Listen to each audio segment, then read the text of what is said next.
Aken kan orang yang pernah bersinggungan langsung dengan Mang Ai gitu kan. Mang Ai kan yang digambarkan sosok yang keras gitu, pendiriannya kuat gitu kan. Kalau menurut Aken sendiri, Mang Ai itu emang sekeras itu gitu orangnya atau seperti apa? Kalau emang jiwa panglima itu seperti itu. Jangan lemah, kamu jangan cengeng. Lawan-lawan. Kalau misalnya ada pertanyaan mau sampai kapan, kira-kira ada jawabannya nggak? Viking mah bisa dibawa ke politikan gitu. Pasti yang namanya politik. Nggak di Korwil, nggak di Karawang. Di pusat pun seperti itu. Nggak aneh, jangan munafik lah. Kalau untuk masalah politik jangan munafik. Sempat bilang kan, ini anak songong amat. Saya kan sempat nanya kan. Iya. Udah berapa jumlah anggota ente gitu kan? Ente jawab 35 orang. Pokoknya puluhan lah, masih sedikit tapi gitu. Hah? 35 orang. Pengen jadi distrik. Pengen jadi distrik.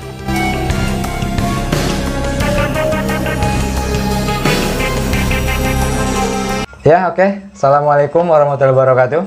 Waalaikumsalam warahmatullahi wabarakatuh. Jumpa lagi dengan saya di channel Sabda Akhir Pekan, channel yang membahas tentang sesuatu yang penting gak penting. Masih dalam pekan ulang tahun Viking Persib Club yang ke-28. Sabda Akhir Pekan membuat konten khusus tentang dunia pervikingan ya, dunia persupporteran Persib Bandung. Ya karena emang kebetulan saya juga seorang bobotoh, maka pada pekan spesial ini kami akan menyajikan wawancara dengan salah seorang mantan ketua Viking Kerawang. Ini dia, saya perkenalkan Ken Warman Tanudi Putra atau yang akrab disapa Aken. Oke, selamat malam Kang. Selamat malam.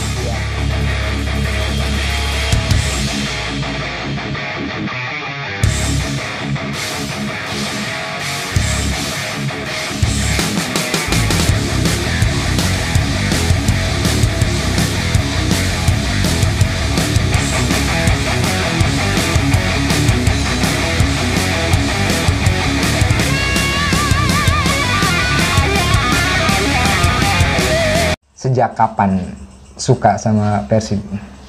Kalau Persib itu waktu ketika saya masih SD. Itu waktu di Tambun Bekasi itu ikut sama bapak saya waktu tahun berapa ya? 1993, 1994 tuh waktu pas juara.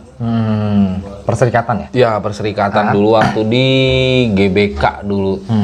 Dulu tuh nggak ada tol tuh kan, tol belum ada. Saya ikut sama bapak itu ngeliat arak-arakan bobotoh dari mana lah, banyak banget itu kan, melewati jalur utama yang Tambun itu, Gedung Juang tuh, Museum Gedung Juang. Lewat situ saya ngeliat kok rame gitu kan, resep gitu ngelihatnya.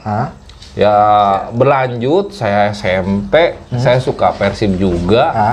Terus saya lulus sekolah, saya nggak menggeluti supporter gitu kan, emang belum tahu. Dan akhirnya saya lulus sekolah 2001 kalau nggak salah, langsung berangkat ke Jepang. Setelah dari Jepang 2007 saya pulang. Ada teman saya, tetangga rumah. Oh Ken, kamu waktu pas di Jepang kan sering upload foto di Friendster katanya, pakai baju Persib. Iya, saya pengen gabung gitu kan. Ada nggak sih wadah pecinta bobotoh gitu kan di Karawang? Oh iya ada. Dulu sekrenya itu kalau nggak salah di belakang Bank Mandiri kalau nggak salah ada dulu. Mandiri yang di Mega M. Saya ke situ, akhirnya ketemu sama Bocung kalau nggak salah. Pertama kali ketemu sama Bocung di situ, sama si Abah dulu yang disebut bukan Padayat ya, bukan senior gitu. Abah namanya gitu, orang Guro. Akhirnya saya mau daftar. Saya sempat nyogok ke si Bocung rokok gitu kan, rokok Samsu dulu, nyogok 2 bungkus. Ya maaf, minuman juga lah, kenakalan remaja gitu kan. Itu kan cuma sekedar pengen diterima jadi anggota Viking. Iya, nggak hanya pingin kenal dulu gitu kan. Akhirnya sama Bocung disuruh ke melatih aja di Mega M. Saya nggak tahu Mega M apa gitu kan. Dulu emang belum tahu, belum ada Mega M. Dulu tuh Mega M itu hanya ruko apa-apa gitu yang terbengkalai kayak gitu. Waktu ketika saya sebelum ke Jepang. Dan habis itu saya kenalan, akhirnya diarahkan ke sana untuk daftar. Alhamdulillah saya daftar, saya dirangkul. Dulu ketuanya kalau nggak salah Rifan kalau nggak salah ketuanya. Oke. Rifan, terus akhirnya saya gabung, daftar, dan saya kenal sama Rifan, saya kenal sama Bocung dulu kan, terus kenal sama sesepuh Pak Dayat. Sebenarnya Pak Dayat juga cerita dulu katanya yang mendirikan itu bukan saya, tapi saudaranya kalau nggak salah almarhum Pak Dadang gitu kan. Itu 2006 kemarin tuh meninggal katanya. Oh ya udah. Terus habis itu saya kenalan, akhirnya saya disuruh mendirikan Korwil di Rengas Dengklok. Dengan dikasih waktu kalau nggak salah 5 bulan. Iya. Secepat itukah bikin Korwil gitu kan? Untuk merangkul orang-orang, sedangkan saya kan nggak tahu gitu kan. Siapa aja, kata Pak Dayat sama Rifan itu, Ken, banyak. Nih ada biodatanya di buku besar. Saya melihat itu nulis nama-namanya gitu kan, dari 7 orang kalau nggak salah 7 apa 8 ya, yang udah terdaftar di distrik itu. Ada di Kutawaluya, terus ya kebanyakan di Kutawaluya, di Gang Ojo 1, sama siapa ya dulu teh, pokoknya sekitar 7 orang lah. 7 orang. Akhirnya saya minta nomor teleponnya, kena tuh semua alamatnya, saya teleponin satu-satu tuh kan. Saya teleponin satu-satu, akhirnya mereka mau ketemu, gabung. Saya akhirnya gabung. Pertama kali kumpul itu 7 orang di Bank BRI di Rengas Dengklok. Malam minggu berikutnya kita kumpulan ada 11 orang. Terus ya akhirnya penekanan dari distrik supaya cepat diresmikan gitu kan. Ya akhirnya saya memberanikan diri gitu kan. Ketika pertama kali diresmikan, anggota Korwil Piking Rengas Dengklok itu ada berapa? Ada sekitar 450 orang. Mungkin kan ya saya merangkul dari saudara, tetangga gitu kan. Ya akhirnya saya ketemu sama Dan, si John, BG, Egi gitu kan, yang di Gang Ojo. Akhirnya kita ketemu, kumpulan ya makin besar ya. Alhamdulillah sampai sekarang. Gitu. Tahun 2007 meresmikan Piking Rengas Dengklok ya. Terus kan ya saya waktu itu kan ketika pertama kali komunikasi sama Aken itu 2010 ya. 2010. Saya ingat tuh pertama kali saya inbox ya waktu itu Messenger di Facebook, terus akhirnya minta nomor. Terus mulai dari situ kan akhirnya saya intens ya, saya komunikasi sama Aken, gimana sih caranya gitu. Batu Jaya pengen punya gitu, pengen punya komunitas supporter gitu kan, Piking Batu Jaya gitu. Cuma saya kan nggak punya akses, saya nggak kenal orang-orang distrik Kerawang itu siapa aja gitu, saya nggak tahu di mana base campnya gitu. Aken lah orang yang pertama kali mengenalkan saya gitu dan memberi jalan kalau mau ikut gabung di organisasi Piking tuh seperti ini caranya gitu kan, harus punya anggota berapa. Bahkan yang inget banget tuh yang sampai sekarang jadi bahan lelucon anak-anak ya, Batu Jaya sampai sekarang gitu. Saya bilang gini, saya SMS waktu itu, Kang bantu saya dong, Batu Jaya pengen bikin distrik gitu. Karena emang pengetahuan saya waktu itu, saya pikirnya distrik tuh organisasi level kecamatan gitu. Ternyata kan distrik level kabupaten ya. Level kabupaten itu. Sempat diceng-cengin juga waktu itu. Rengas Dengklok aja udah besar belum jadi distrik. Saya juga sempat bilang kan, ini anak songong amat. Saya kan sempat nanya ke ente. Iya. Udah berapa jumlah anggota ente gitu kan? Ente jawab 35 orang. Pokoknya puluhan lah, emang masih sedikit waktu itu. Hah? 35 orang? Pengen jadi distrik. Pengen jadi distrik. Nih kata gua teh, Dengklok aja yang hampir 400-an lebih gitu, 450 lebih aja belum jadi distrik. Lu yang baru kemarin sore mau jadi distrik kata saya. Sampai sekarang itu. Waktu itu ketua distrik Kerawang itu kan Bocung ya. Terus juga yang paling dekat dengan Batu Jaya, RAD kan Aken gitu. Jadi mereka itu gitu, Bocung sering ke Batu Jaya, Aken juga sering ke Batu Jaya gitu. Mungkin karena ada something. Bisa dibuka nggak sih itu? Ada Dunkin Donat lah. Jadi nyebut merek. Iya. Sempat banget jadi perhatian sih gitu. Nah, menurut Aken sendiri tuh gitu kan, ketika itu kan anak baru gitu kan, Batu Jaya anak baru, terus sampai yang dapat perhatian lebih banget gitu dari distrik, dari Aken sendiri itu karena apa sih? Apa emang ada keistimewaan lain selain itu ya, selain yang tadi samping ya, itu? Oke. Pertama mungkin saya ingin silaturahmi juga kan. Istilahnya kita Karawang itu gimana caranya dari ujung selatan sampai utara itu biru. Oke. Setiap kecamatan itu harus udah diplot masuk korwil-korwil gitu kan. Iya. Sebenarnya dulu kan Batu Jaya kan masih tetap ngindukkan ke kita ya. Iya, ke Rengas Dengklok. iya, Kita bener. dulu Rengas Dengklok itu pegang kalau nggak salah 8 apa 9 kecamatan gitu ya. Sampai Pebayuran tuh. Pebayuran juga itu kan walaupun beda kota, beda kabupaten, itu harusnya kan masuk Bekasi. Itu nginduk ke kita. Oke. Cari tahu Tirta Jaya, Pedes, Kutawaluya, Batu Jaya sendiri, Pakis Jaya dulu ke kita semua gitu kan. Cibuaya juga dulu Bom Patra kalau nggak salah belum gitu kan, masih ke kita. Akhirnya Dengklok ternyata luas juga gitu kan, pusing kata saya teh gitu kan. Lebih baik saya punya ide gitu kan, sempet ngobrol juga sama Bocung, terus ngobrol juga sama Pak Dayat, Pak kalau bisa mah gitu kan, sama Ripan dulu. Dulu tuh waktu bukan Ripan nggak tuh, atau dulu tuh Ajis kalau nggak salah. Udahlah diplot-plotin aja per kecamatan satu korwil gitu kan. Jadi enak, kita juga Rengas Dengklok udah terlalu berat banget, banyak masalahnya dari 450 sampai 1.500 orang loh.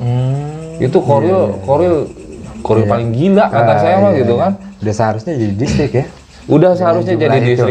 Dulu Bocung juga sempat menyarankan udah jadi distrik gitu kan. Waktu saya ada biasalah ada kelas sama distrik gitu kan. Udah menyarankan jadi distrik. Cuman saya tetap saya nggak mau melangkahi distrik. Saya Rengas Dengklok berdiri karena distrik Karawang. Saya tidak mau melangkahi. Iya. Kecuali kalau Rengas Dengklok jadi kabupaten itu beda cerita. Iya. Viking Batu Jaya gitu kan, Viking Batu Jaya yang udah terbentuk dari tahun 2010 gitu kan, berkat bantuan dari Tangan Dingin Aken. Bulan 10, iya, 2010 itu angka cantik. Iya. 11. Pebayuran. Seharusnya dulu kan Pebayuran duluan. Soalnya pas ketemu waktu acara peresmian Viking Batu Jaya itu anak Pebayuran bilang itu tahun depan saya ya Kang ya, saya harus bisa berdiri. Tadinya saya duluan mau berdiri tapi kesalip sama Batu Jaya gitu.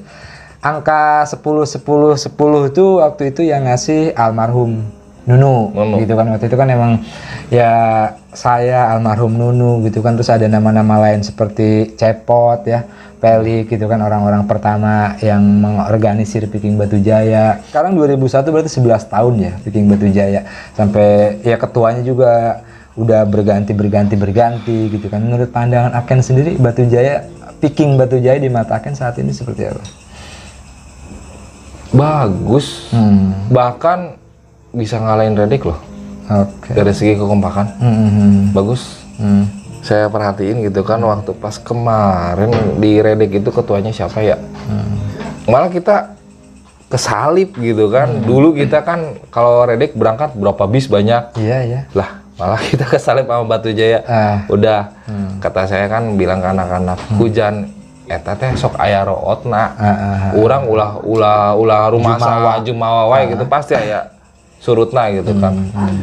Ya mungkin waktu pas surut ya kejadian pembakaran motor itu kali ya. Anak-anak semua rada ngedon terus ya di situ Batu Jaya udah mulai bangkit. Saya juga kan dulu berapa kali gitu kan sering-sering sharing sama anak-anak Batu Jaya khususnya Cepot, Pelik gitu kan, Ente gitu. Dulu kan sama almarhum Nunu kan sering ngopi bareng. Yang saya Batu Jaya itu seperti rumah kedua saya. Tanda kutip. Iya. Kan? Batu Jaya juga sempat mengalami fase down parah kan ketika almarhum Nunu. Bahkan Batu Jaya kan 2 kali gitu kan.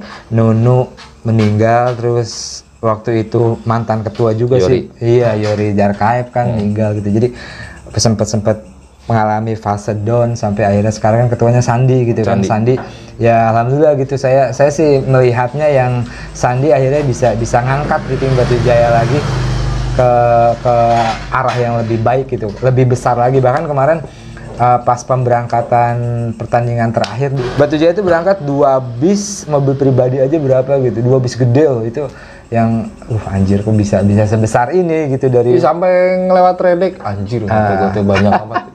Sempet saya bilang kan anak-anak Redik bajakin yuk kita rubah jadi Jack dulu. Kita lemparin. Ini nyalinya pada kuat nggak sih? Terus gini loh kan, ya saya mau nyambungin ke ulang tahun Viking Persib Club yang ke-28 ini gitu kan. Iya. Banyak yang bilang kalau sepeninggal Mang Ai itu ada perubahan gitu, perubahan di jati diri Viking gitu. Kalau menurut Aken sendiri gimana sih?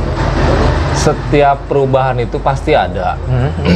Mungkin kalau saya pribadi, mungkin saya dulu dekat dengan almarhum ya, dekat almarhum Mang Ai. Mungkin saya dulu waktu ketika di Solo gitu kan, terus di Surabaya saya away, ya sering berguru, sering sharing sama dia gitu kan, melalui Haji Yusuf, kadang Pak RT itu yang orang-orang pusat, terus Mang DG, gitu. Om Hendra Bule, saya sering sama ini. Ya cuman kalau untuk sekarang gitu ya mungkin roda kompetisi kali ya, agak perubahannya mungkin dari kompetisinya sendiri. Ya karakter itu yang mungkin agak berubah. Menurut saya loh ya, menurut saya pribadi agak berubah gitu. Cuman kalau untuk sekarang kita tidak terlalu menekankan fight. Kalau dulu kan ada tulisan maaf, oren gitu kan, supporter tetangga kita bantai. Kalau sekarang itu udahlah masing-masing aja. Kalau dulu gitu kan, kalau untuk ya gimana ya, kita jadi menyalahkan almarhum atau gimana gitu. Saya nggak mau menyalahkan mereka. Emang kalau emang jiwa panglima itu seperti itu.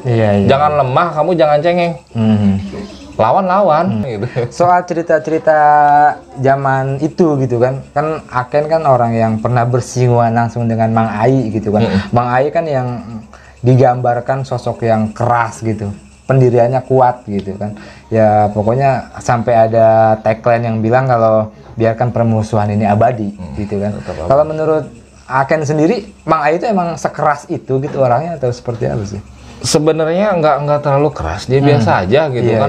Ketika kita sedang away gitu kan, ketika kita sedang away kemana lah gitu kan, mau ke Jakarta, mau kemana, apabila emang supporter mereka menghadang gitu, kita lawan.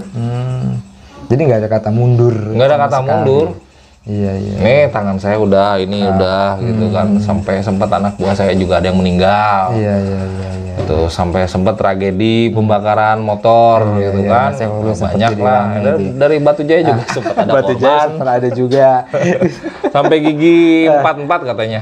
Sampai sekarang sih ompongnya masih ada. Ntar ganti gigi sapi. Tapi dari sekian banyak itu gitu kan, tragedi lah ya kita bilang tragedi gitu kan. Pastinya kan kerugian moral, kerugian material kan gede gitu. Apa nggak ada rasa yang, aduh capek gitu rasanya?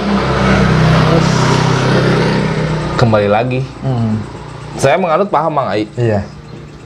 Apabila menghitung untung dan rugi, dukungan kita tidak murni. Itu. Saya ikhlas, saya habis. Ya kalau dihitung-hitung puluhan juta saya habis untuk Viking. Untuk mendirikan organisasi dari kecil, dari 7 orang sampai ya sekarang inilah banyak. Sampai sekarang menetas loh ya. Per kecamatan itu udah ada hampir 1 korwil ya. Sekarang itu sudah rata semua. Pak Jaya yang terakhir kali itu.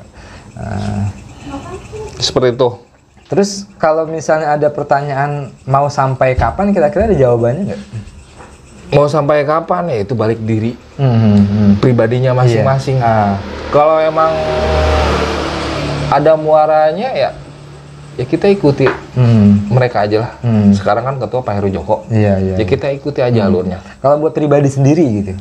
Kalau pribadi sendiri, kalau saya tidak ada kata damai. Saya tidak ada kata damai. Cuman saya menghargai. Apabila mereka menghargai kita juga menghargai mereka. Biarkan rivalitas itu 2 kali 45 menit saja. Di luar kita biasa ngopi bareng. Sampai kejadian waktu saya nyalon. Nah, jadi dibuka nih. Kalau kayak gitu bisa dibahas nggak? Soalnya saya mau itu juga gitu. Bebas. Ya ketika pemilu kemarin lah ya. Pemilu kemarin kan Aken sempat mencalonkan diri gitu melalui salah satu partai besar lah di Kabupaten Karawang gitu kan untuk menjadi salah satu calon anggota dewan. Kandidat. Kan. Dewan Keamanan Musola. Apa sih gitu yang pikiran pertama yang terbersit gitu? Gue mau nyalon. Ya pertama sih, ya mungkin saya punya jejak rekam masa ya, banyak gitu. Terus yang di satu sisi juga saya ikut berpolitik, kenapa? Ya dari dulu juga saya berpolitik orangnya gitu kan. Iya. Saya berpolitik ketika ya ulang tahun ke-7 itu yang di Rengas Dengklok itu sebenarnya ada unsur politik juga, cuman ada salah satu calon gubernur gitu kan, ada unsur politik juga, cuman kan saya ada dari ya mungkin yang nonton sekarang pasti pada ketawa gitu kan. Iya. Dulu tuh bahasa Inggrisnya apa sih yang kick off politik football kayak gitulah kata saya, jangan terlalu munafik. Kata saya jangan, dalam hati saya jangan terlalu munafik. Pasti kalian juga bakal mengalami pepolitikan gitu kan. Nah, Viking mah tuh bisa dibawa pepolitikan gitu. Pasti yang namanya politik nggak di Korwil, nggak di Karawang, di pusat pun seperti itu. Nggak aneh, jangan munafik lah. Kalau untuk masalah politik jangan munafik. Tapi waktu itu tingkat keberhasilannya, walaupun emang kita ketahui nggak sampai terpilih gitu kan. Kalau dihitung dari 1 sampai 10, nilai suara yang akan dapat tuh ketika itu ada di angka berapa? Saya hampir sekitar 600. 600 kalau dipersentasein kira-kira berapa persen lagi buat sampai ke... Masih jauh saya kalah. Kalah sama partai lain soalnya dari yang satu partai itu emang rata-rata cuman sampai 1000, nggak nyampe. Itu kan harus ratingnya kan sampai 12.000. Ada penyesalan nggak waktu itu? Ya nyesel, jelas. Penyesalan itu kenapa ya datangnya akhir. Kalau di awal pendaftaran namanya. Oh iya, bisa. Saya udah enak dulu ngehonor. Iya, waktu itu kan sebelum nyalon itu kan emang ada di Dinas Kesehatan Kabupaten Bekasi kan, Bekasi. Mengorbankan posisi itu demi sebuah kontestasi politik yang ternyata maaf kalah gitu kan.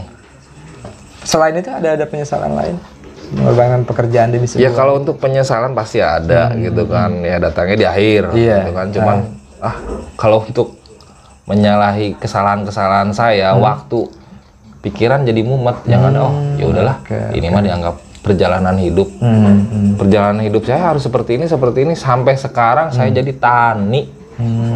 Saya jadi tani, saya belajar hidroponik di rumah gitu kan. Sekarang juga supporter udah agak saya lepaskan dulu. Paling kalau anak-anak datang sharing gitu kan. Ya udah ke rumah aja, ngopi, rokok, kita ngobrol di rumah, tapi WA dulu, jangan ke rumah. Terkadang kan saya ada di Karawang, ada di Bandung gitu kan, ada di Dengklok. WA aja dulu, ketemuan, minta janji. Bukan saya artis atau gimana gitu. Emang saya orangnya dari dulu kan saya nggak mau diem, orangnya nggak mau diem gitu. Saya sering pergilah kemana gitu. Tapi penyesalan itu nggak akhirnya menimbulkan rasa antipati terhadap politik sekarang? Enggak, biasa aja. Politik itu dinamis. Politik itu sebuah perjalanan aja. Sebenarnya ya disebut politik itu kejam, ya ada kejamnya juga. Ya cuman saya jalanin aja. Berarti masih ada keniatan lagi kalau misalnya nanti mau nyalonin lagi? Insya Allah kalau ada modal. Minimal 500 juta saya harus pegang, baru saya berani. Iya. Insya Allah ya. Akan dididik seperti apa anaknya? Harus Mungkin Persib sampai mati atau? Ya kalau Persib udah pasti gitu kan. Yang namanya juga regenerasi. Saya nggak tahu. Bisa jadi saya pulang dari sini meninggal. Saya nggak tahu. Yang namanya takdir kan itu kuasa Allah gitu kan. Saya tetap, kalian tuh harus suka Persib. Tanamkan sejak dini. Tuh Dek, sini Dek. Sini Dek, sini dong. Dulu. Sini masuk sini. Nih, sampai sekarang dia pakai anaknya Aken ya. Pakai baju Viking dia kan.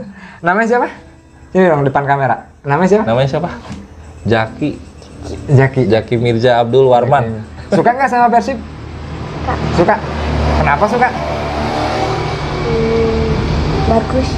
Bagus. Bukan karena dipaksa sama ayah suka sama Persib? Enggak ya. Udah pernah ikut ke Surabaya deh. Oke. Udah pernah ikut ke Surabaya, terus waktu pas kemarin away ke Bali dia nangis, nggak diajak. Besok lagi ngopi. Ya, semoga anaknya Aken jadi penerus Aken ya, the next Insya Aken. Allah. Tapi nggak sebarbar dulu. Nggak setanda kutip dulu. Mungkin sekarang ini agak baik. Nggak playboy lah. Mungkin ini yang Yang terakhir gitu ya. Iya. Saya meminta sedikit apa ya, wejangan mungkin ya dari seorang yang saya anggap senior gitu kan di dunia Senior perpikingan. itu orang tua kamu. Iya, beda kan, itu kan senior dalam kehidupan yang lebih luas. Minta tolong Aken buat ngasih wejangan gitu kan, khususnya buat pribadi saya dan buat anggota Piking Batu Jaya yang lain. Piking seluruh dunia bahkan kalau misalnya. Oke. Mungkin saya cuma ngasih saran doang ya, kasih masukan. Ente udah tua. Jangan disebut tua. Ente punya anak. Turunin tuh ilmu. Minimal bogoh ka Persib. Bogoh ka Persib itu berarti bukan karena apa ya, bukan karena ajakan. Dekati dia dengan Persib sejak dini. Iya. Jadi biarkanlah mereka tumbuh seperti layaknya ente gitu. Cuman yang negatifnya jangan diturunin. Iya. Hanya sekedar cinta aja udah ke Persib. Ntar juga mereka ngikut. Itu aja. Tanamkan di hati. Iya. Bukan karena bangga saya pakai atribut, enggak. Di sini zona merah, bahaya gitu kan. Tapi sekarang udah aman sih, insya Allah aman. Bukan karena seperti, tapi tanamkan dalam hati. Biarkan mengalir dalam darah. Itu aja. Iya. Insya Allah kok. Sampai keluarga saya, almarhum ibu, bapak saya juga tetap bobotoh. Keluarga saya nggak ada selain Persib. Iya. Ya, terima kasih banyak Aken atas waktunya. Terima kasih banyak juga udah mau berkunjung ke Batu Jaya ke kedai kopi Keplok. Buat teman-teman yang mau ngopi bisa datang ke sini, buka setiap malam ya, kecuali malam Jumat libur. Ya, saya akhiri. Assalamualaikum warahmatullahi wabarakatuh. Ngopi dulu kita.